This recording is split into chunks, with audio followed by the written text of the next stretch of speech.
আসসালামু আলাইকুম এভরিওয়ান, কেমন আছেন আপনারা? আশা করি সবাই ভালো আছেন।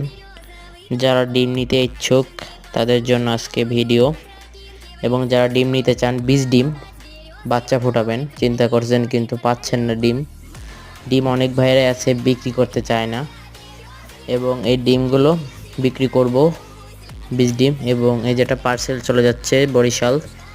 আর যদি আপনারা নিতে চান তাহলে স্ক্রিনে দেওয়া নাম্বারে যোগাযোগ করতে পারেন, এবং আমরা 10টা পর্যন্ত ডিম দিয়ে থাকি এবং সর্বোচ্চ 100টা নিতে পারেন। 20 ডিম এগুলো 5 টাকা বা 4 টাকা পিস। তা আপনারা নিয়ে বাচ্চা ফোটাতে পারেন, মুরগি দিয়ে হোক বা মেশিন দিয়ে হোক, এবং আমরা মেশিনও বিক্রি করে থাকি। যারা মেশিন নিতে চান তারা বলতে পারেন, আমরা মেশিন পাইকারি দামে বিক্রি করি। এবং এটা কেবল প্যাকেজিং করলাম, এটা বরিশাল যাবে।